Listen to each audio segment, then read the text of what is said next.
she answered a call at midnight and froze. When she heard the CEO say, "Are you alone?" Everyone told her to ignore the call. Midnight calls never bring anything good, they said. But when Evelyn answered, the voice on the other end, calm, familiar, and unmistakably his, asked just one thing. "Are you alone?" It was the CEO, the man she had sworn to stay away from. But what he confessed next didn't just change her night. It changed everything she thought she knew about trust, loyalty, and love. Before we continue, if you enjoy touching and inspiring stories like this one, make sure to subscribe to the channel and leave a like. Now, let's get back to the story. "You're not seriously answering that, are you?" The words came sharp from her roommate, half asleep under a sea of cozy blankets. But Evelyn had already slipped off the couch and padded barefoot across the wooden floor of the tiny apartment. The screen still glowed. Unknown number. 12:04 a.m. She knew the voice before it even spoke. "Are you alone?"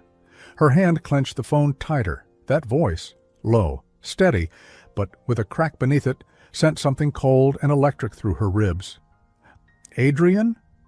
A pause, one that said more than any words. Adrian Hale, CEO of Hale & Wesson. Hale and her boss, the man she had spent 6 months avoiding in every hallway, meeting, and elevator ride.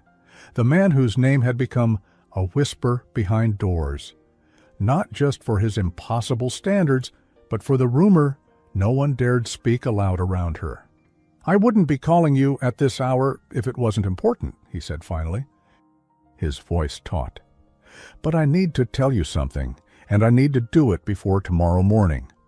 She glanced at her thin gold bracelet, the one her late grandmother had given her, the one she twisted whenever she felt caught between sense and heart. "Tell me now," Evelyn said, her voice barely more than a breath. He exhaled, long, heavy, as if bracing to lose something. "The board's going to announce something tomorrow. They'll make it look like it's just about numbers. But they're setting you up, Evelyn. They're going to blame you for the leak." Her heart stopped. That leak, the one from last quarter that had wiped 10% off the company's stock value. "But that's not," she started. "I know it's not you, but they've been waiting to push someone out. You're the easy target, the quiet one, the outsider, the one without allies." Evelyn closed her eyes. Of course. No one from her side of town ever stayed long in a place like Hale & Wesson. They were tolerated, not welcomed. "I'm going to the press tomorrow morning," Adrian continued. "I'm taking the blame. I was the last to sign off on that email chain. I should have caught the risk." The breath caught in her throat. "You're going to destroy your name for this?" she whispered. "I'm not doing it for a name." Another pause. "I'm doing it for someone who deserved better than silence." 12 hours earlier, the boardroom had smelled like expensive coffee and discomfort. Evelyn sat 2 chairs from the end, silent, watching men in suits use phrases like damage control and optics, and expendable like they were discussing office supplies. She'd spent the last 3 months piecing together the Q3 financial slides with care so meticulous it had cost her weekends, birthdays, and the last traces of her social life. And yet, when the mistake had been discovered, a minor clause misinterpreted that led to an early product leak, no one looked at the CFO or the legal team. They'd all turned to her. Why? Because she wasn't one of them. The girl from West Dallow with the small apartment, the public transit card, and no Ivy League crest on her resume. She'd smiled politely, taken the corrections, but something inside her had stayed very, very still. And Adrian? He hadn't even looked at her. Back in the present, Evelyn curled her toes into the rug beneath her. Her roommate was now fully awake, staring at her with wide, confused eyes. "Is that him?" she mouthed. Evelyn nodded slowly. The world felt sideways. "I don't understand," she said into the phone. "Why now? Why tell me this at midnight? You barely speak to me in daylight." His voice dropped lower. "Because I didn't want this to happen. And because..." He hesitated, a breath, then another, as if he were standing at the edge of a cliff, trying to find the right moment to jump. Because I should have spoken up months ago. There was silence. Not the kind that sits awkwardly, but the kind that says we've arrived somewhere we didn't expect. Evelyn blinked, suddenly aware that she was still in her navy sweater, the one with the loose threads at the sleeve cuffs, and her old leggings from college. No makeup, hair messily tied back, and somehow it made the moment feel more real than anything else that had come before. "Where are you?" she asked. "Outside," he said. "Your street. I've been pacing for 20 minutes. Her knees almost gave out. "You're what?" "Look, I know this is completely inappropriate, and you have every right to slam the door in my face." But she was already walking, past her roommate's stunned face, through the narrow hallway down the stairs. When she opened the door, the cold air hit first, and then the sight of him. Adrian Hale, midnight, disheveled, tie gone, shirt sleeves rolled, and in his hand, of all things, a small, folded napkin. He held it out like it was something precious. "I didn't come empty-handed," he said softly. "I brought the cinnamon roll from Walter's, the last one. You always used to buy one on Wednesdays before that budget meeting." Her eyes fell on the napkin, faint grease stain, sugar crystals still clinging. He remembered? That small, sweet micro-victory broke something in her. She took the cinnamon roll with trembling fingers. They stood there in the quiet, streetlights glowing soft behind him. "You look exhausted," she said finally. "You look like you've been crying," he replied. Neither denied it. She broke the silence, biting gently into the roll, chewing slowly, not for the taste, but because it kept her grounded. He watched her like a man not sure he was allowed to breathe yet. "I thought you hated me," she whispered. He flinched. "No, I tried not to care. That was worse."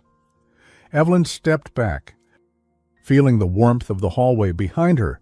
"You're about to burn your entire career to protect mine. Why would you do that?" His answer came without hesitation. "Because the truth matters, and so do you." And just like that, something changed. She stepped aside. "You'd better come in before someone calls the cops." He didn't move at first. Then he followed her, quietly, into the light, and behind them the door clicked shut. The soft click of the apartment door behind them echoed louder than expected, like a line had just been crossed. Evelyn stood by the kitchen counter, arms folded, cinnamon roll half-eaten on a napkin beside her. Adrian hovered awkwardly near the doorway, not quite sure if he was a guest or a criminal. She watched him with the kind of calm that came after too many long days and silent elevators. He looked taller under her kitchen light, paler too. That expensive shirt creased at the elbows, his jaw tight like he hadn't eaten. "Well?" she asked quietly. "Say what you came here to say." He looked around. The apartment was small, 2 rooms, pale walls, lived-in warmth. A chipped mug drying by the sink, an old family photo tucked into the corner of a corkboard. "Nice place," he murmured. "Adrian," she said, her tone clipped. "The truth." He met her eyes. "The leak wasn't just a mistake," he said. "It was engineered." Evelyn's arms dropped to her sides. "What do you mean?" He stepped forward, slowly, careful not to cross her invisible line. "Someone fed it through your chain on purpose. They knew it would route through your folder before going to exec review. It made it look like you sent it." "And who is someone?" He looked away. She laughed, a bitter sound. "Of course, you still won't say it." "Because if I name him without proof, I can't protect you," Adrian said. "I've spent the last 2 weeks trying to track the metadata from the send path. I've almost got enough to link it to Elliot." Evelyn's heart sank. Elliot Reed, VP of Strategy, tall, charming, with a smile so polished it felt rehearsed. He was one of the golden boys, the kind that always had a way out, always had someone else to blame. "He's on the board," she said quietly. "They won't believe you." "They will if I confess," Adrian replied. "If I say it came from me, they'll close the loop. No investigation, no blood. Just your head. He gave a tired smile. Wouldn't be the first time. They stood in silence, the cinnamon roll growing stale between them. I should have come to you sooner, he said. Back when the rumors started, when the whispers were going around about the pretty analyst from West Dallow who got too far too fast. Evelyn bristled. I heard it too, she said, but I thought maybe I didn't belong enough to be worth defending. Adrian's jaw tightened. That's not why I stayed quiet. Then why? He looked at her, truly looked at her. Because I knew if I got close, I wouldn't be able to stay away. Her breath caught, and I thought, maybe you deserved better than being some secret distraction for a man who's married to his job. Her face softened, but her voice remained steady. You're doing this to make peace with yourself, not for me. I'm doing this, he said, because you're the only person in that whole building who does the work without stabbing someone in the back.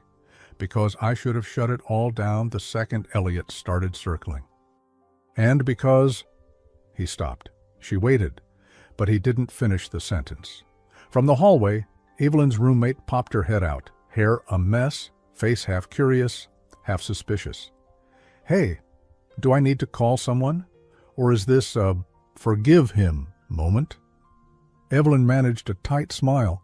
We're fine, Lila. Adrian cleared his throat. I'll go. I just needed you to know what's coming tomorrow. Evelyn followed him to the door. Wait. He turned. She handed him the second half of the cinnamon roll, still warm from where her fingers had held it. You haven't eaten, and you look like a man who's been surviving on caffeine and guilt. He took it. Slowly. Their fingers brushed for a second. Just long enough to register something neither wanted to name yet. Thank you, he said softly.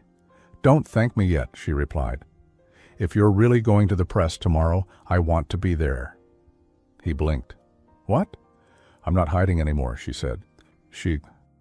If they want a scapegoat, they'll have to look me in the eye. Adrian looked at her like she'd just surprised him, like something he thought fragile had revealed steel. And then he nodded. I'll call you in the morning. After he left, Evelyn sat at the kitchen table, staring at the gold bracelet on her wrist. A small, quiet thing. Her grandmother had always said, dignity is when you keep your truth even if no one listens. Tonight, someone had listened, and he had brought cinnamon. At exactly 7:45 that morning, Evelyn's phone buzzed. A new message from an unknown number. Check the company email, it's already started. She opened her inbox. At the top, a company-wide email from the Hale & Wesson board. Subject, confidential HR investigation, office of the CEO. Her stomach dropped. Evelyn sat frozen in her desk chair, the morning sunlight slicing across her screen like an accusation. Subject, confidential HR investigation, office of the CEO. Effective immediately, Mr. Adrian Hale has been placed on administrative leave pending internal review. She read it twice, 3 times. Her hands were cold. Her inbox was already filling with whispers disguised as check-ins. Slack messages pinged with fake concern. So sorry to hear about this. What a mess, huh? Didn't you work under Adrian directly? The digital world had erupted before 8 a.m., and it was clear what they wanted. Someone to point to, someone easy. And Evelyn Marlowe, the girl from the wrong side of the skyline, had always been the convenient option. She closed her laptop slowly. Across the office, Elliot Reed leaned against the glass wall of his office, sipping from a mug that probably cost more than her rent. His sleeves rolled to the elbow, his tie loose. The picture of composed power. And when he looked at her, he smiled, a small knowing smirk. The kind that said, checkmate. Her stomach turned. By 10 a.m., the murmurs had become footsteps. 2 HR reps approached her desk like nurses walking into a hospice room. One held a file, the other forced a polite smile. Evelyn, do you mind stepping into conference room 3 for a quick conversation? She rose quietly. They didn't touch her, didn't scold, just led her down the hallway with soft voices and downward glances, as if pitying her. Inside the conference room, the lights felt too bright, the air too still. A cup of weak coffee had been placed on the table. She didn't touch it. The file opened. Words like protocol, reputation risk, and pending review floated in the air. "You're not being accused," said the woman from HR, "but we need your full cooperation." Evelyn leaned forward, her voice low but clear. "Then let's start with the email server logs. I'm sure IT has records of who accessed that folder on the day of the leak." Both HR reps blinked. "Surprised?" Yes, that's being processed." "Then I'd like to see the audit trail and the timestamps." The man beside her cleared his throat. "We're not authorized to share that at this stage, Evelyn." She gave a tight smile. "Then we're not having a conversation. We're having a performance." There was a pause. Then she rose. "If I'm not accused, I'm going back to my desk. Let me know when someone wants the truth instead of a headline." And she walked out. By noon, she had already packed her essentials in a small paper bag. Her bracelet slipped against her wrist as she slid her notebook inside. She didn't cry. But when she stepped into the hallway, she nearly dropped her bag. Someone had left something by her monitor. A coffee, not corporate, not from the office kitchen. Real, rich. From the local cafe 3 blocks down, the one she used to visit before those budget cuts meant skipping daily luxuries. And under the cup, a napkin, folded neatly, 4 words written in black ink, "You are not alone." She stared at it, throat tight. Then, from the corner of her eye, she saw movement. Mira, from marketing, mid-50s, always impeccably dressed, known for her no-nonsense attitude, gave her a tiny nod from across the floor. She'd never spoken more than a sentence to Evelyn. But right now, that nod said everything. "I see you." And just like that, a tiny breath of warmth broke through the fog. By 1:30, even the cafeteria noise couldn't drown out the whispers. Evelyn sat at the far end with her bag in her lap, waiting for security to escort her off the premises, a phrase HR used with a little too much casualness. She poked at the sandwich on her tray, whole wheat, dry turkey, no mayo. The irony wasn't lost on her. The girl everyone was suddenly afraid to talk to was the same girl who used to eat alone by choice. Now it wasn't a choice, until someone sat down. She didn't look up at first. Then came a quiet voice. "I was there that night." Evelyn raised her eyes. "Thomas, IT tech, young, quiet, awkward. He looked like he hadn't slept. I logged the access trail," he said, "and I saved a copy to my own drive. Elliot was in your folder. He wiped the log 30 minutes later." Evelyn's pulse quickened. "You saved it?" He nodded. "Why?" Thomas shrugged. "Because it wasn't right. And because Adrian asked me something weird 2 days ago. He asked if I ever wanted to work somewhere that told the truth. I didn't get it then, but I do now." Her voice trembled. "Can I see it?" He pulled out a flash drive. "It's encrypted, but if you want, I can email a copy to the Times, or you can. A choice, a line in the sand." She reached out and took it. Micro-victory, a turning point, a quiet yes to the fight. Around 3:45, her phone buzzed again, a text from a blocked number. "They froze my email, but I know you. You're not going quietly." She smiled, and then her screen lit up again. Another message. This one? Different. "There's a company all hands tomorrow at 9 a.m. Elliot is preparing to clarify everything. You need to speak first. If you don't, he wins, and you lose your name." Evelyn sat very still. In her lap, the bracelet caught the sunlight again, a quiet symbol of a woman who once told her, "Never let them write your ending." She took a breath and started writing her statement. That night, Evelyn sat by her bedroom window, the city humming below, a laptop open, and on the screen, an unsent email. To pressotimesmedia.co. Subject, regarding the Hale and Wesson leak attachment. Access Trail Evidence 001.pdf. Her finger hovered over send, and just before she clicked, her phone buzzed again. This time, it wasn't from Adrian. Careful, Evelyn. Not everyone rooting for you wants you to win. Unknown. Just before 9, the company auditorium buzzed like a beehive in a thunderstorm. Phones were out. Coffee cups trembled slightly in nervous hands. The words CEO, suspension, and internal investigation were murmured with the careful energy of people who wanted to be in the know, but not in the line of fire.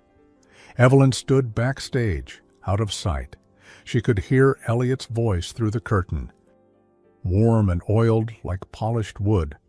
We know the last 24 hours have been confusing. I want to personally thank you all for your professionalism and trust as the board works to resolve this difficult moment. Her fingers trembled slightly as she pulled the flash drive from her pocket. The small object felt heavier than it had any right to be. Around her wrist, the thin gold bracelet glinted in the low light, her grandmother's voice echoing in her memory. You may not be able to stop them from doubting you, but you can make them remember you. A hand touched her elbow. Leela, her roommate. Wearing black jeans and a work blazer she hadn't dusted off in months. You sure? Lila whispered. You can still walk out of here and never look back. Evelyn looked toward the stage. I've done that before, she whispered. Didn't fix anything. A creak. The curtain parted slightly.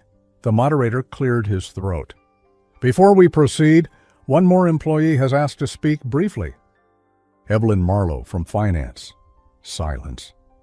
A slow ripple of turning heads, and then the sound of her heels, soft but steady, as Evelyn stepped into the light. She didn't go to the podium. She stood center stage, flash drive in one hand, the other resting gently over her bracelet. I wasn't planning to speak today, she began.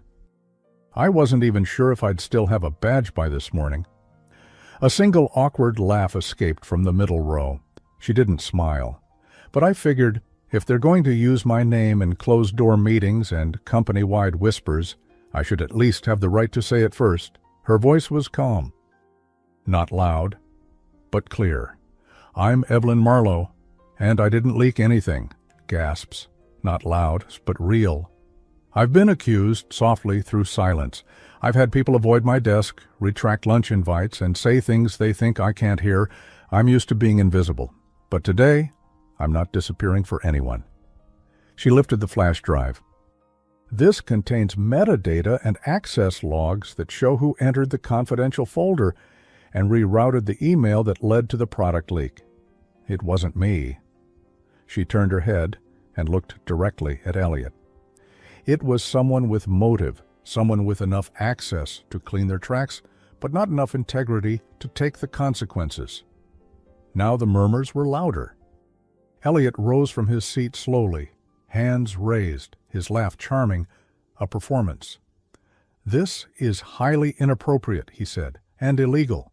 We don't allow employees to conduct digital forensics outside of IT, which is why Thomas from IT signed an affidavit this morning, Evelyn interrupted, holding up another folded sheet. Along with a copy that's already been forwarded to our legal team. Eyes widened. Elliot's charm thinned. You don't know what you're doing.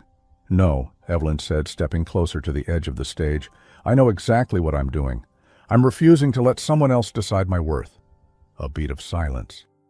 Then applause, scattered, hesitant at first, then growing. Mira from marketing stood, then Thomas, arms folded, then a wave of others. Some she knew by name, most she didn't.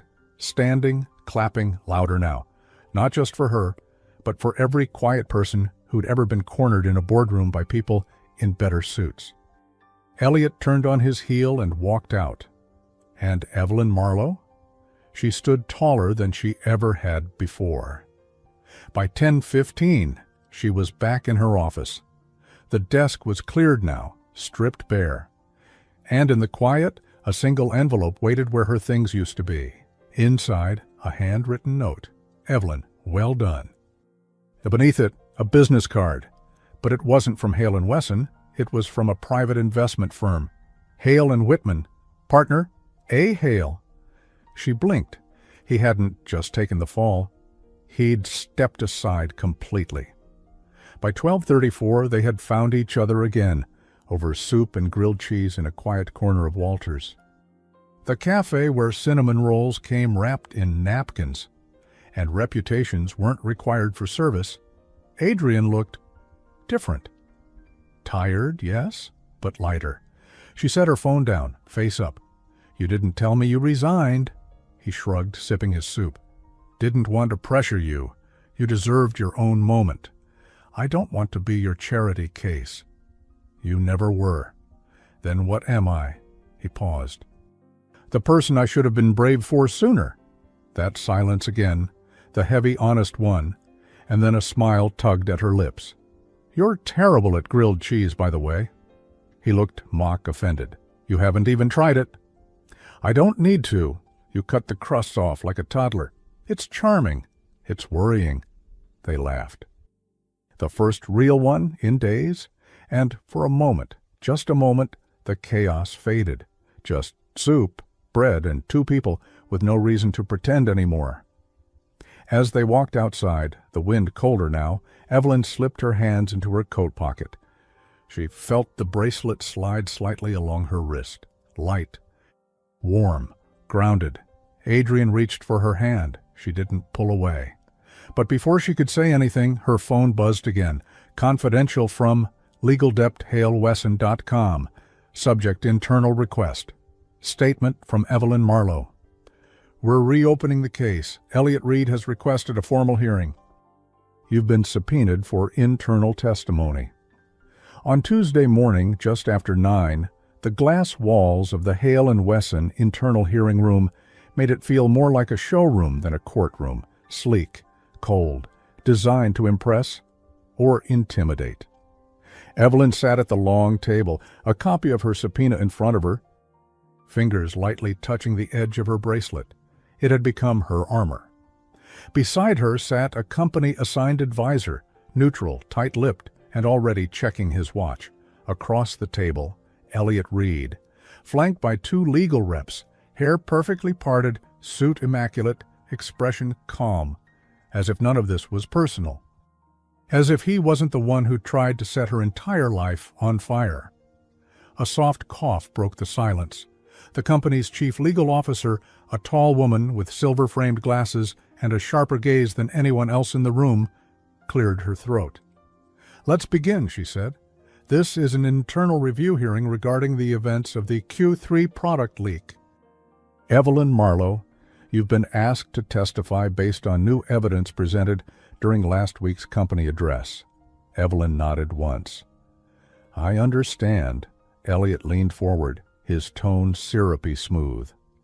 "I'd like to remind everyone that Ms. Marlowe's accusations were presented without legal vetting. No court has found me guilty of anything." "No court has found me guilty either," Evelyn replied, her voice calm. "But that didn't stop you from feeding my name to the board, did it?" A flicker in his expression. Brief, but it was there. The legal officer turned to Evelyn. "Ms. Marlowe, please begin by stating your involvement with the file in question." Evelyn stood. "I built the Q3 strategy deck. I saved it into our shared drive on August 3rd, with view-only access granted to the executive team. At 11:26 a.m. the next day, someone logged in through my credentials, removed the access restrictions, and rerouted the final draft through the public server, masking it as an internal distribution." She held up the signed affidavit. "This was confirmed by Thomas Rivera from our IT department. I've also submitted a digital copy of the server log with corresponding timestamps." "Objection," Elliot said immediately, even though this wasn't a courtroom. The legal officer lifted a brow. "Mr. Reed, you're not in a court of law." "Then I'll say it plainly.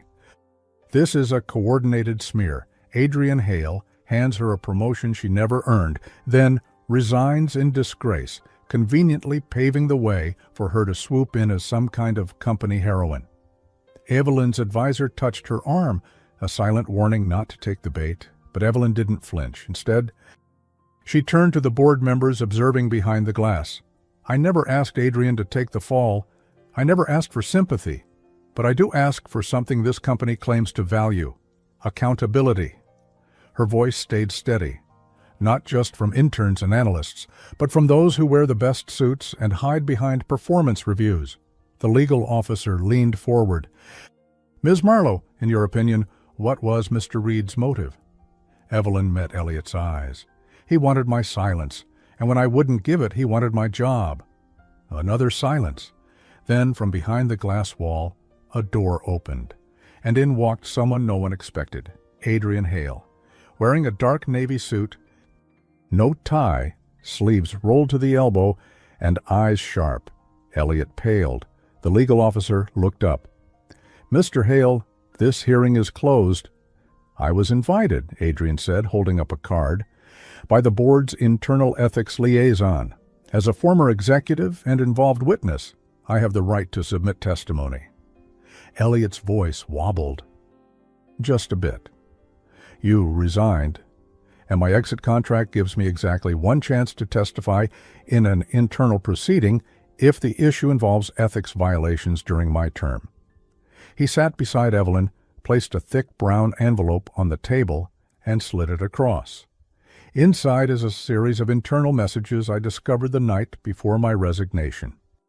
They were encrypted, stored under a backup email alias, all routed through Mr. Reed's device.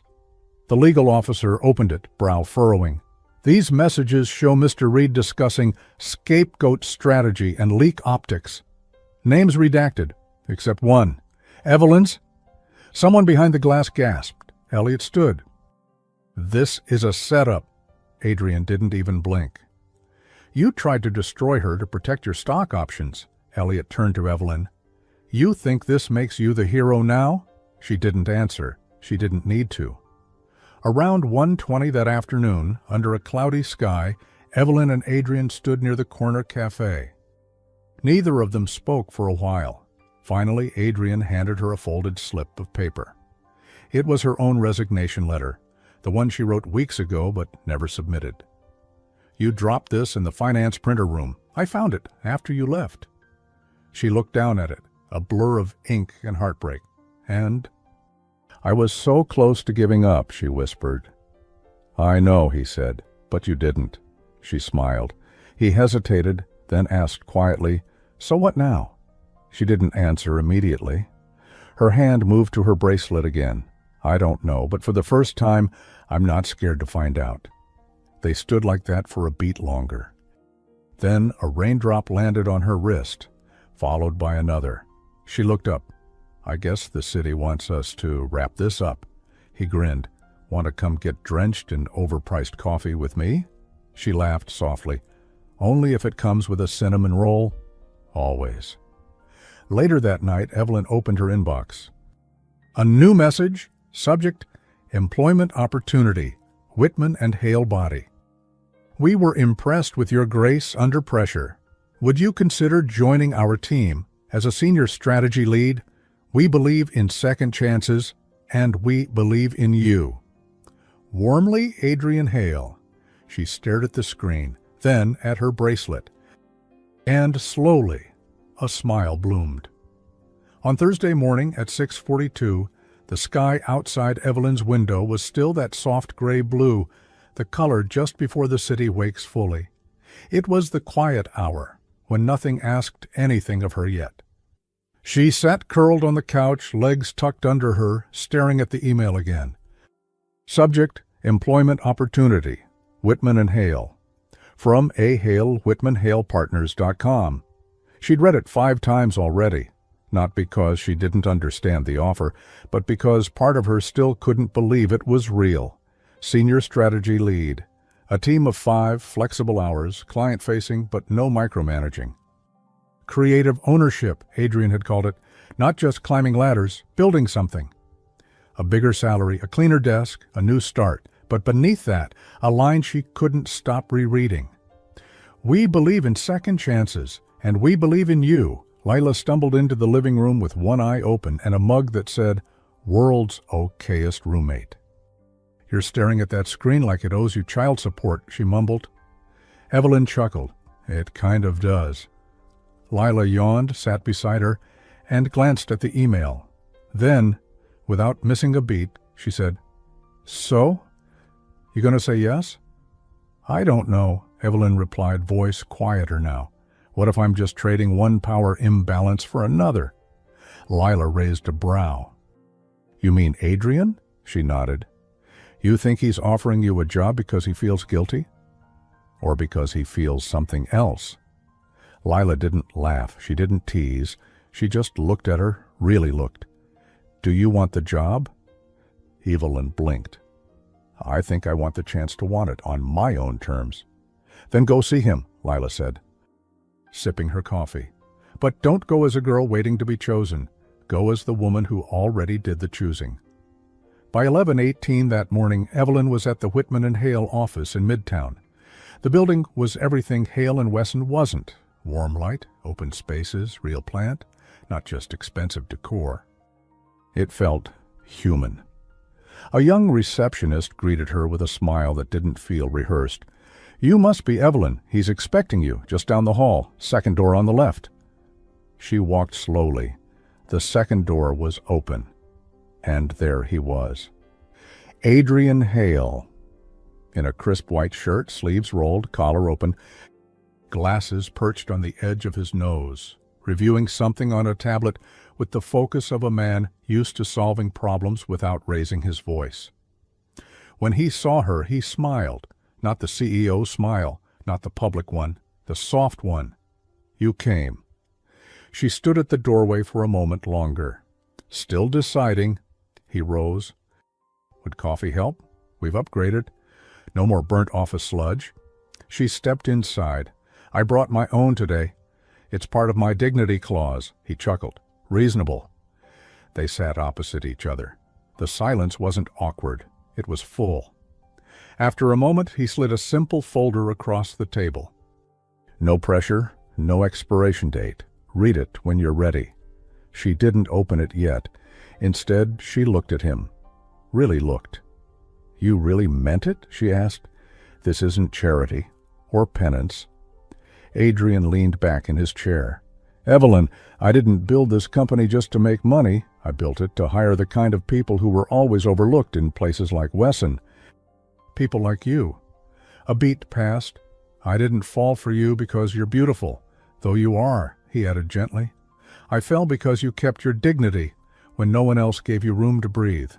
I offered you this job because you're the smartest strategist I've met in years." She swallowed hard. "And if I say no?" He nodded. "Then I'll keep rooting for you from a distance, and I'll probably spend the next year regretting it." That made her laugh, finally. "Okay," she said softly. "Let me ask you something." "Anything." She leaned forward. "If we work together again, are we colleagues? Friends? Or something else?" He hesitated. Not because he didn't know the answer, but because he wanted to say it right. "We start as partners," he said. "We build trust from the ground up. No games, no secrets." "And after that?" He met her gaze with a look that was firm, open, and just vulnerable enough to make her heart ache. "After that, I'd like to earn the right to be more." That afternoon, around 1, Evelyn sat in a small cafe in Lower West Dallow, across from someone she hadn't seen in months, her mother. They shared a slice of apple pie and 2 cups of tea, and for the first 20 minutes spoke only about weather and parking. Then her mother, a woman with a soft voice and eyes that had seen too much loss, reached across the table and took her daughter's hand. "Your father would be proud," she whispered. Evelyn blinked fast. "He always wanted me to be safe. I'm not sure this is that." Her mother smiled faintly. "He wanted you to be free. And you look like yourself again." That nearly broke her. They finished the pie quietly, the weight between them shifting from years of quiet disappointment to something gentler, like trust rediscovered. That evening, back home, Evelyn finally opened the folder Adrian had given her. Inside, a signed offer letter. A 1-page project outline. A personal handwritten note. "If you accept, your first assignment is simple. Choose the clients we help, build the rules, and teach me how to lead with my heart the way you do." She smiled, then pulled out a pen. But before she could sign, her phone buzzed. New message. "Unknown number, think carefully, Evelyn. Power doesn't change people. It reveals them. No name, no context. But something about it didn't feel like a threat. It felt like a warning." On Monday morning, just after 8, the elevator rose in silence, broken only by the hum of soft jazz playing through hidden speakers. Evelyn stood alone, her reflection clear in the mirror-polished doors. Hair softly curled, navy blouse tucked perfectly into charcoal slacks, her grandmother's gold bracelet resting lightly on her wrist. Her first day, she had signed the contract. And more than that, she had made a decision. This time, no shrinking, no waiting to be invited into the room. She would be the room. The elevator chimed at the top floor. She stepped out into a space flooded with natural light, the skyline visible from nearly every corner. A woman with short silver hair greeted her at the reception desk. "Welcome, Ms. Marlowe," she said kindly. "Mr. Hale is in a client meeting, but he asked me to escort you to your new office." Office, not desk, not cubicle, office. Evelyn followed her past open-concept lounges, smart glass walls, and design boards pinned with real ideas, not empty jargon. They stopped at a glass door with her name already printed on the frosted panel. Evelyn Marlowe, strategy lead inside. A cozy, elegant space.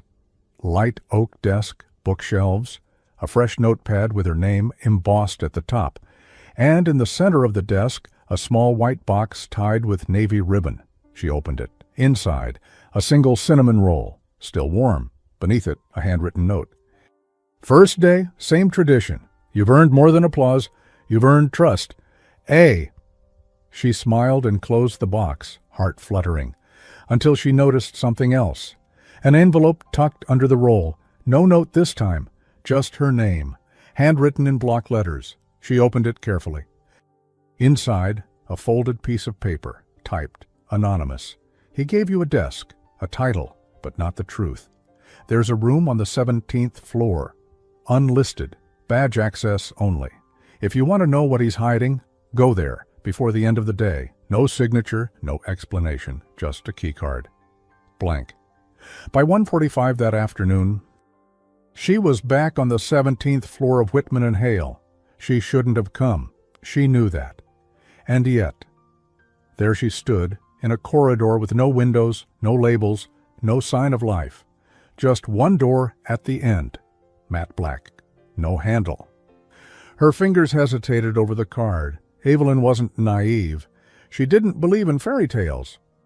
She knew success often came wrapped in shadows, but Adrian had promised transparency, and someone clearly thought otherwise. She slid the card. The door clicked, opened, and what she saw wasn't a hidden scandal. It was a war room. Screens lined the walls, showing real-time project analytics. A massive table at the center held blueprints, client strategies, marked up legal memos, and on the far side, pinned to a corkboard, were printed photos of her in the boardroom at Hale & Wesson, speaking at the company hearing, smiling beside her mother outside the cafe. Her breath caught. A soft sound made her turn. A man stood in the corner, mid-40s. Sharp-suited, hands behind his back. "Ms. Marlowe," he said with a nod, "you found the room." "Who are you?" "My name's Marcus Crane, partner, investor, and co-founder technically, though Adrian tends to take the spotlight." Evelyn's eyes narrowed. "You've been watching me." "We've been evaluating you," he said. "It's what we do before offering leadership positions, standard due diligence." "Does standard due diligence involve photographing my mother?" "No," he said flatly. "That part wasn't mine." A pause. Then whose was it? He crossed the room, removed a document from the table, and handed it to her. Internal strategy, memo subject, Project Ember asset. Target, Evelyn Marlowe, objective. Observe, vet, position for strategic appointment. She scanned the lines, her name repeated over and over. Test loyalty, track public speaking, evaluate risk of emotional influence. It read like a game, like she wasn't a person or just a strategic variable. Her stomach twisted. So this whole offer? Marcus shook his head. Not a trick, just not the full story.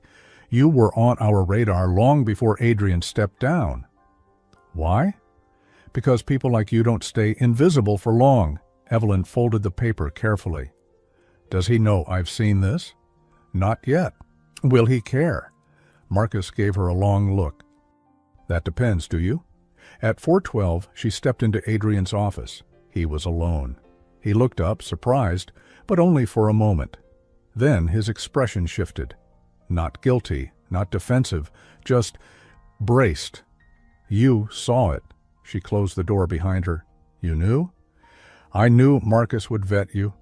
I didn't know they'd keep a file that read like a surveillance op. You let them track my mother. Adrian, his jaw tightened. I told them to stop. The moment I found out, I pulled the file. They went around me. Why didn't you tell me? I was trying to protect you. I know that sounds paternalistic. And it was. I made the wrong call. Her voice broke. From what? He stood, walked toward her slowly. Walked. From the truth that this world, the one I built, doesn't always play clean. She looked up at him. And what if I'd found out from someone else? What if I never found out? He was silent. Finally, she stepped back. I don't want to be your project, Adrian. I don't want to be someone you save. You're not? Then tell me what I am. He looked at her like she was sunlight on water. Beautiful, sharp, and just out of reach. You're the one thing I didn't plan for, he said quietly, and the one thing I don't want to lose. That night, Evelyn sat on her bed, the file from the secret room open beside her. She turned to the last page. A single quote was printed there. She will either rebuild us or burn us to the ground. MC. She stared at the sentence, then at the empty line below it, left blank, like a space waiting for her signature. Her phone buzzed. Are you still with him, or are you finally ready to lead on your own? Unknown. On Wednesday evening, just before 7, Evelyn found herself at the Golden Quill Bistro in Midtown. She wasn't sure what made her accept the dinner invitation. Maybe it was the handwritten note Adrian had left on her desk. Just dinner, no business, no pretending. Maybe it was the voice in her head that whispered, if you don't ask now, you'll always wonder what he would have said. Or maybe it was exhaustion. Because trust wasn't something you gave after betrayal, it was something you tested, one moment at a time. And tonight was a test. She stepped through the restaurant's arched doorway, greeted by the soft clinking of silverware and a low jazz trio in the corner. Candlelight flickered across the stone walls. It was the kind of place you brought someone when you didn't want them to feel rushed. Adrian stood as she approached the table. He wore no tie, his shirt unbuttoned at the collar, and his expression was unreadable. Thanks for coming, he said. I almost didn't.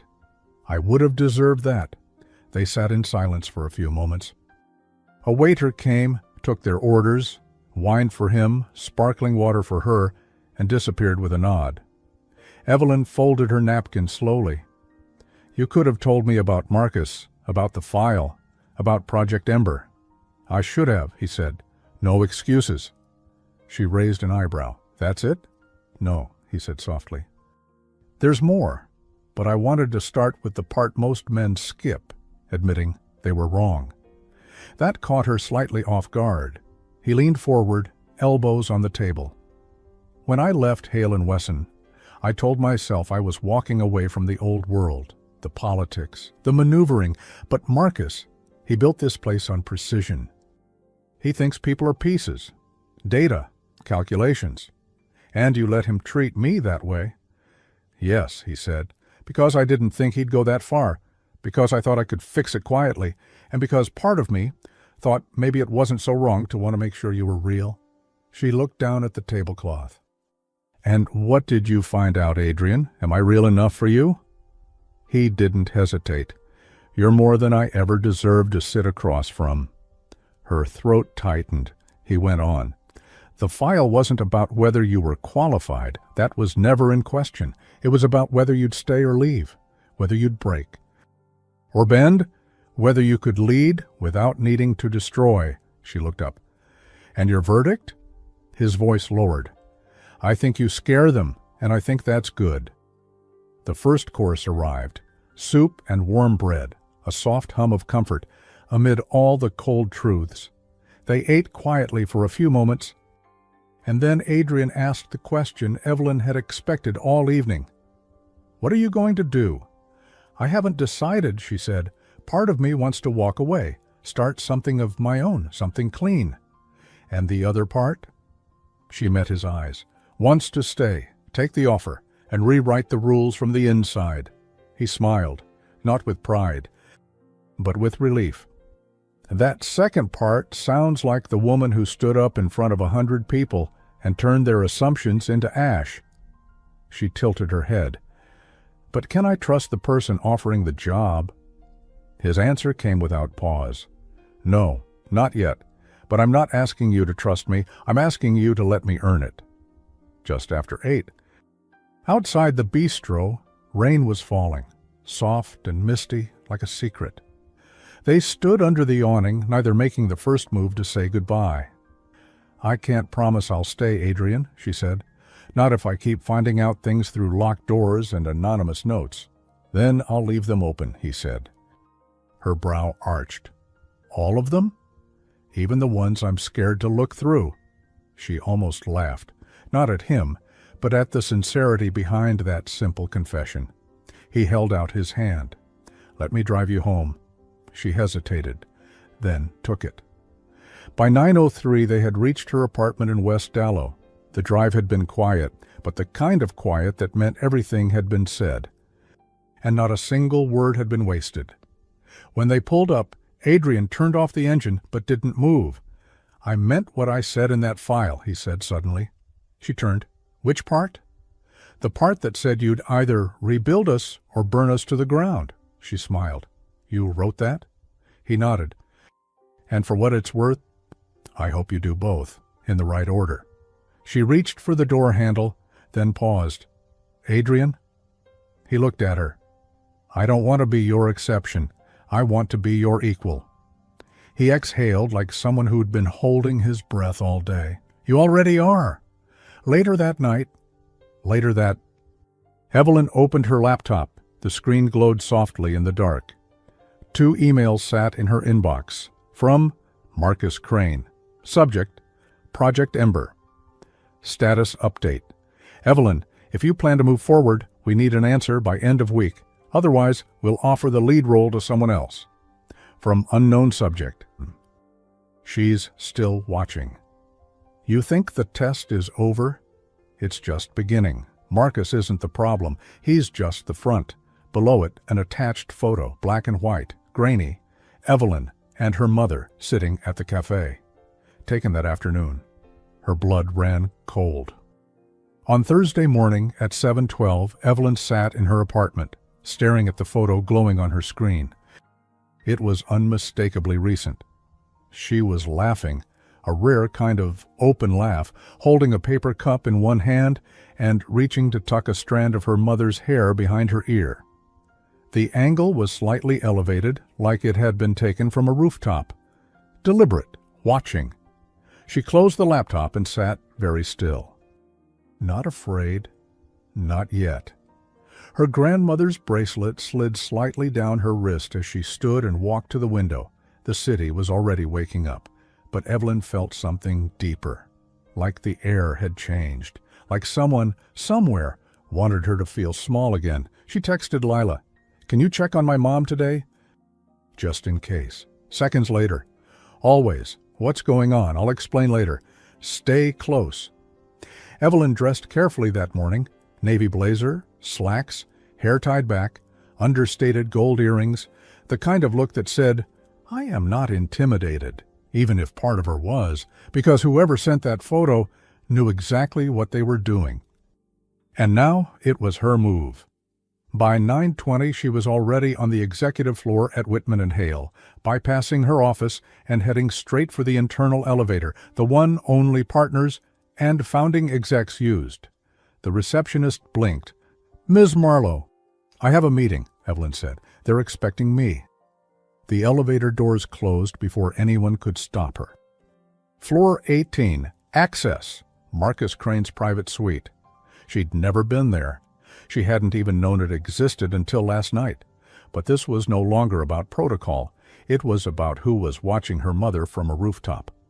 By 9:26, she was standing in Marcus Crane's office. The room was all glass and steel. Sleek, cold, not a single paper out of place. Marcus sat behind the desk, sipping espresso. He didn't look surprised to see her. "Ms. Marlowe," he said calmly, "to what do I owe this unannounced visit?" She walked straight to the desk and set her phone down. The photo was still on the screen. He glanced at it, then leaned back slowly. "I assume this is your way of asking if I'm the one who sent it, did you?" "No." Her eyes didn't blink. "But you know who did." Marcus exhaled. "Evelyn, you're very bright, but you're walking into a world where not everyone plays chess. Some of us play bridge, quiet, deadly, and with partners you never see until the last card falls. You're threatening my family. I'm telling you that this position, this rise you're climbing, comes with shadows. We vet more than strategy. We vet loyalty, legacy, weak points." She didn't flinch. "Then vet this. You so much as send another photo near my mother, and I won't go to HR. I won't go to Adrian. I'll go public. You'll have reporters outside your townhouse before your next glass of imported wine." A flicker of something in his expression. Not fear, but respect. "You think you can scare me?" he asked. "No," she said, "but I think I can inconvenience you. And men like you hate that more." They locked eyes. Then Marcus stood. Slowly, walked to a small locked drawer and pulled out a plain manila folder. He placed it on the desk. "This is the full file. Everything we gathered on you, including the photos you didn't see." Evelyn's jaw tightened. "And why give it to me now?" "Because I don't like being threatened either," he said simply. "But I also don't underestimate people who don't blink. When I push," he tapped the folder. "Take it. You want power? This is what it costs. Not just strategy, control over your image, over your past, over how far you're willing to go to keep what you've built." She didn't touch the folder. "I'm not taking this because I'm afraid," she said. "I know," he replied. "You're taking it because you've decided to stop being surprised." At 11:43, she found Adrian on the rooftop garden, where he often went to clear his head. Today he was leaning against the railing, wind tousling his hair, coffee in hand. When he saw her, he smiled, until he saw the expression on her face. "What happened?" Evelyn didn't answer right away. She handed him the manila folder. He flipped it open, his brow furrowed. Then his jaw clenched. "Who gave you this?" "Marcus." Adrian looked at her. "And you went to him alone?" "I needed to," he nodded, processing. "You're not scared?" "No," she said softly. "But I'm done being polite." He looked down at the folder again. "I didn't know about half of this, I swear it." "I believe you, but Adrian—" She took a step closer. "If you want me on your team, really on your team, I need more than desk titles and cinnamon rolls. I need truth, even when it's ugly." He nodded slowly. "You'll have it. From now on, no shadows." A long pause. Then she said something that surprised them both. "I'm staying." His eyes lifted. "You're sure?" "Yes," she said. "But I'm not here to adapt. I'm here to change things. From the inside." He smiled faintly. "I'd be worried if you weren't." They stood there a moment longer. The wind lifting strands of her hair, the weight of the last 24 hours pressing behind her eyes. Then, softly, he asked, "Would it be okay if I walked you home tonight?" She hesitated, then nodded. Yes, but just know, I walk fast when I'm angry. He grinned. Then I'd better keep up. That evening, Evelyn returned to her apartment to find a small white envelope slipped under the door. No name, no logo. Inside, a single sentence typed on thick paper. We're not watching you anymore, Ms. Marlowe. We're watching who you protect. And below it, a photo of Adrian, alone, standing outside her building. Standing outside. From just an hour ago, this time, it wasn't her mother in their sights. It was Adrian. Early Friday morning at 6:02, the envelope sat on her coffee table like a snake waiting to strike. She hadn't slept. Not really. Not since finding the photo of Adrian, alone, standing outside her building, clearly taken without his knowledge. Clearly sent as a warning. We're not watching you anymore, Ms. Marlowe. We're watching who you protect. Evelyn sat with her knees tucked to her chest, cradling a mug of cooling coffee in her hands. She should have been panicked or furious, but instead she felt quiet. There was a moment when fear turns into something sharper, something useful, resolve, because whoever sent that message wanted her to play defense. But Evelyn Marlowe had never been built to cower. By 9:14, she was back on the 17th floor of Whitman and Hale, and this time she walked into Marcus Crane's office without knocking. She wasn't wearing fear anymore. She wore fire. He looked up from a spreadsheet. Ms. Marlowe, I need to know if this is you, she said, tossing the photo onto his desk. His brow furrowed. He picked it up, examined it. Didn't flinch, didn't blink.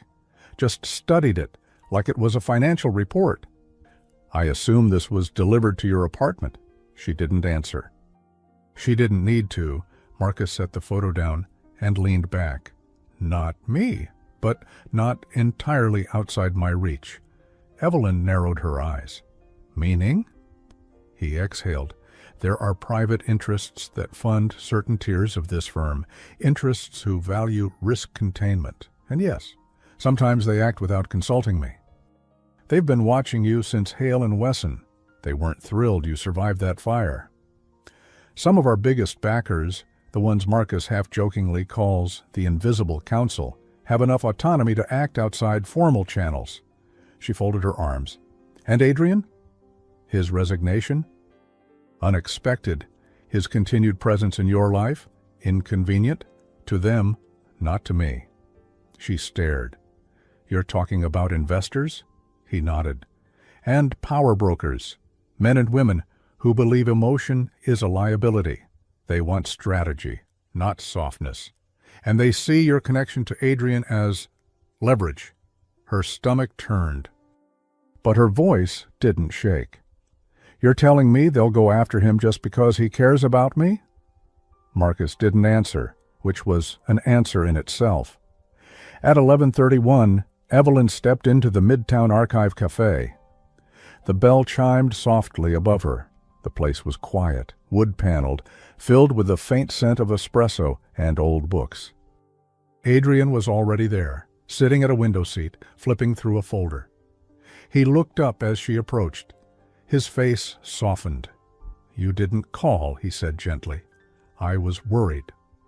She sat across from him, pulled the envelope from her coat, slid it across the table. He opened it, saw the photo, and froze. He began. I know, she said. They're escalating.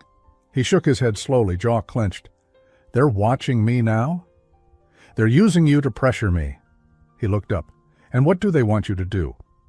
Distance myself, step down, disappear. Are you going to? No. His eyes searched hers. Then they'll keep coming. I know. Adrian leaned back, running a hand through his hair. I thought I could protect you by building a softer version of the old world, but I brought wolves in with me. Evelyn reached across the table and gently touched his hand. Adrian, I don't need you to protect me. I need you to stand beside me. He turned his palm up, threading his fingers through hers. Then let's burn it all down, he said. She smiled faintly. Not yet. First, we outsmart them. At 2:58 that afternoon, Evelyn called a meeting in the strategy wing of Whitman and Hale, not an invitation, a directive. Oh. In the room, Mira from marketing, Thomas from IT, Jordan from legal, a few others who had helped her back at Hale and Wesson, the quiet allies, the ones who believed in integrity over optics. She closed the glass door behind her and turned to the group. "I have something to ask," she said, "and it comes with risk." They waited. "This firm has made it clear that my relationships are considered a liability. They've sent messages, photos, veiled threats, the old playbook, but I'm not playing by it anymore." She paused, looked each of them in the eye. "I need to build something inside this building that they can't control, a division. Quiet, protected, strategic, but independent, values forward, transparent, where talent doesn't come second to bloodlines." Mira raised an eyebrow. "And what will you call it?" Evelyn's voice was steady. "The Marlowe Division."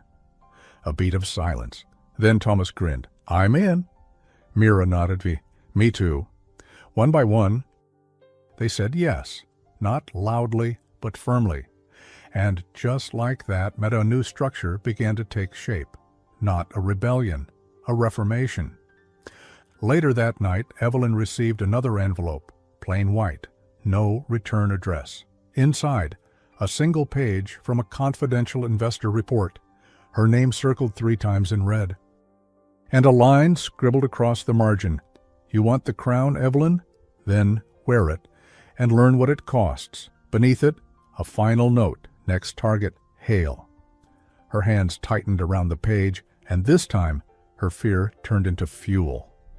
On Monday morning at 7:46, the city outside Evelyn's office pulsed with quiet urgency, horns, footsteps, and the restless hum of ambition. But inside, she sat completely still. The investor document lay open on her desk, her name circled 3 times. The words, "next target." Hale etched in red like blood that hadn't dried. They weren't just trying to control her anymore. They were sending a message. "If you won't bend, we'll break the ones who stand with you." She should have been scared. Instead, she felt sharp, focused. They had tried everything. Whisper campaigns, reputation sabotage, surveillance, veiled threats. Now they were coming for Adrian. So be it, she thought. Let's finish this. By 9:02, the top-floor conference room was already full, sleek, silent, and humming with power. 10 seats, 9 filled. The final one was Evelyn's. She walked in with her head high, folder in hand. Her bracelet, her grandmother's, caught the morning light. Marcus Crane sat at the head, calm, polished, unbothered. "Ms. Marlowe," he said without warmth, "we weren't expecting you." "Which is odd," she replied, "considering I called this meeting." She set the folder down, opened it, pulled out printouts, charts, and one very specific security log. "This," she said, "is evidence of private surveillance tactics employed by outside investors targeting internal staff, including me, including Mr. Hale." One of the partners, an older woman named Violette, leaned forward. "How did you obtain these?" "They were slipped to me," Evelyn replied, and then confirmed by Thomas Rivera from our security protocols team, with timestamps. She held up a photo, Adrian standing outside her apartment, time-stamped, location tagged. This was taken without his knowledge, and followed by a written threat. Gasps, murmurs. Evelyn's voice didn't waver. "I've spent months navigating the firm's unspoken rules. I was quiet when they tested me. I was polite when they investigated me. But what I won't do, what I can't do, is stay silent when they target people I care about." Her eyes scanned the room. "So I'm offering you a choice." Marcus raised a brow. "A choice?" "Yes," she said. "Rein in the investors. Disband Project Ember. End all shadow surveillance. Or—" She slid the final document across the table, a resignation letter already signed. "I walk, publicly, and I bring every unethical tactic I've been handed straight to the press." A full beat of silence. Marcus stared at the document. You wouldn't dare. Evelyn met his gaze. I dare every day. That's the difference between you and me. At 10:37, she found Adrian on the rooftop garden again. Of course she did. He looked up the moment he saw her, reading her expression like a man who had learned to hear words before they were spoken.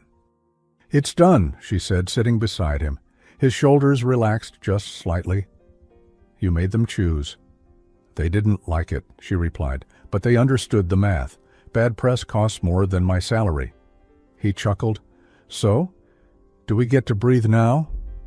For 5 minutes, she said, and then we build something better. Adrian reached into his jacket and pulled out a velvet box. Evelyn blinked. Is that? No, he said quickly. Not that? Not yet. He opened it. Inside sat a key. To my apartment, he said softly, in case you ever want to leave the skyline behind and come home to someone who's already chosen you. No files, no conditions, just us. She looked at the key, then at him, and suddenly her eyes filled. Why now? Because I've seen you fight everything, even me, to protect your dignity, and I don't want to be another person you have to defend yourself from. She took the key. I'm not moving in. I know. But I'm keeping it, he smiled. That's all I hoped for. Later that day, back in her office, a new nameplate had been installed. Evelyn Marlowe, Executive Director, the Marlowe Division. Her rise might have looked fast from the outside, but to the board, she was the only person capable of turning a crisis into credibility. A small team gathered around a whiteboard. Mira, Thomas, Jordan, and 2 new hires Evelyn had handpicked. Not for pedigree, but for grit. They were mapping out a client strategy that didn't hide behind jargon, one that focused on transparency, ethical growth, and diversity, not as a quota, but as a strategy. Evelyn stepped back, watching them collaborate. This was what she had fought for. A seat at the table, and a say in how the table was built. 1 month later, on a quiet Saturday evening in West Dallow, at exactly 6:18, everything felt softer. Evelyn sat across from her mother at the same cafe. A warm breeze blew through the trees lining the street. Her mom looked at her over a shared cinnamon roll. You look different, Evelyn smiled. I feel different. Not harder, her mom added, just brighter, like you came through something. I did. Her mother reached across the table, brushed her fingers lightly over Evelyn's bracelet. You wore this even when it got hard, especially when it got hard. They sat in companionable silence for a while. Then her mom leaned in. Is Adrian part of the brightness? Evelyn hesitated, then smiled. He's not the light, but he doesn't block it. That evening, as the sky dimmed and the city exhaled, Evelyn walked home alone. The streets of West Dallow felt softer now, familiar, hers. Evelyn had her suspicions about the envelopes, someone who had been watching her rise and fall. Not to harm her, but to see how far she would go before she bent. As she turned the corner, a small envelope fluttered out from under her apartment door. She bent to pick it up. This time, no threats, no photos. Just a card, cream-colored, handwritten. You passed the test, Ms. Marlowe. There was never a crown. There. Only the mirror. And you didn't look away. Inside was a single word, respect. Evelyn held the card for a long moment. Then she heard footsteps behind her. She turned. Adrian stood there, hands in his pockets, breath visible in the cool night air, not expecting anything, not demanding anything. Just there. For once no walls stood between them. Evelyn stepped toward him, slowly, deliberately, and she kissed him, not rushed, not hesitant, but with the quiet certainty of someone who had fought for her place in the world, and was now choosing who she wanted beside her in it. His hands moved gently to her waist. She rested her palms against his chest. The city hummed around them, but the moment belonged only to the two of them. There was no need for declarations. The kiss said everything. They weren't just together. They had chosen each other. The end. Evelyn stood up, fought back, and found love without losing herself. Would you have done the same or walked away before it got personal? Rate this story from 0 to 10 and share your favorite moment in the comments. Thank you for being part of Evelyn's journey, dignity, justice, and love on her own terms. Subscribe for more powerful stories like this, and don't forget to like it. See you in the next story.